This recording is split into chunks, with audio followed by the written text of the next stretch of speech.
Nous, on est les 10-80. Et vous, vous êtes quoi? Black Bronx.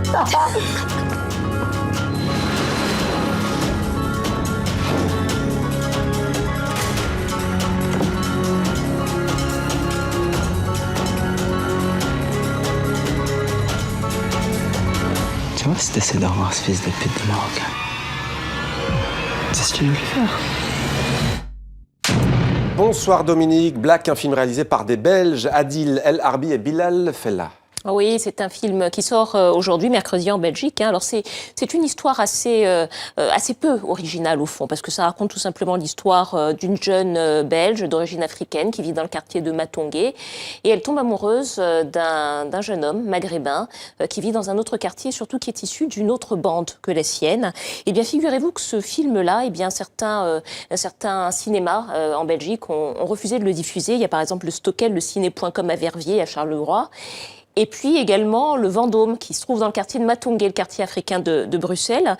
Ils ont tout simplement eu peur, en fait, de diffuser ce film par crainte d'émeutes. Alors c'est vrai que c'est un film violent, qui met en scène des bandes.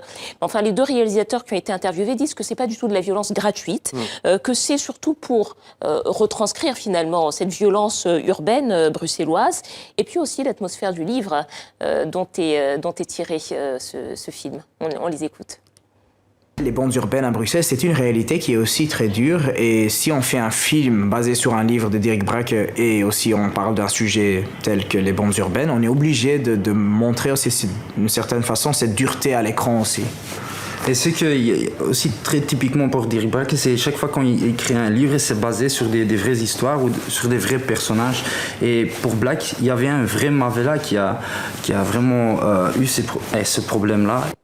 Et c'est donc adapté d'un roman, Dominique. Oui, c'est adapté d'un roman donc d'un auteur flamand qui écrit pour la jeunesse. Alors c'est un film qui a reçu le prix Découverte au dernier festival de Toronto et beaucoup pensent déjà d'ailleurs que c'est un film qui aura la portée de La Haine par exemple ou de La Cité de Dieu au Brésil, La Haine en France ou encore Gomorrah en Italie. Ouais. Voilà, c'est tout ce qu'on peut souhaiter à ces deux réalisateurs. Le cinéma toujours, Dominique, avec un autre film présenté lundi à Los Angeles aux États-Unis et cette fois qui parle de la France. Oui, c'est un film présenté par Angelina Jolie et Brad Pitt. Angelina Jolie qui réalise et qui produit ce film. Ça s'appelle By the Sea, Vue sur la mer. En français, ça se passe dans les années 70 en France. C'est tourné dans l'Hexagone avec des acteurs français, Melville Poupeau, Mélanie Laurent. Ça se passe dans les années 70, je disais. En fait, ça a été présenté en avant-première à Los Angeles. Lundi, ça raconte l'histoire de la dérive d'un couple marié depuis 10 ans. Et vous allez l'entendre, c'est un film qui correspond assez peu au canon du cinéma hollywoodien, mais plutôt pas mal à l'idée que les Américains se font du cinéma français. On écoute. C'est un film très personnel, très intime, qui parle du couple en général. Et puis le fait qu'elle joue avec son mari, il y avait un côté où on les sentait, ils avaient envie de donner une image très juste et très vraie de ce que c'est qu'un couple qui est marié depuis 10 ans. Donc au bout d'un moment, on oublie plus ou moins que c'est de si grandes stars et on fait son travail, quoi. Le film est ancré dans un certain passé. Ce n'est pas un film commercial. Il prend son temps. Le public doit s'attendre à un autre rythme. Le sujet n'est pas facile et ça ne se termine pas par une fin positive où tout est expliqué. Ça, c'est du cinéma à la française avec des nuances, du cœur, de la réflexion et ça en reste là. Petit lapsus, je crois, du couple ou de leur couple. Oui, on ne sait pas trop. Enfin, vous savez, juste pour la petite histoire quand même, parce que ça, je vais quand même vous le raconter.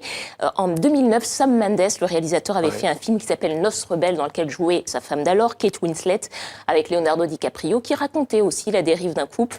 Un an après, le couple s'est séparé. Bon voilà, on verra. On ne leur souhaite pas. En tout cas, le film sera visible en France à partir du 9 décembre. C'était Demander le programme. Merci Dominique pour cette chronique culture.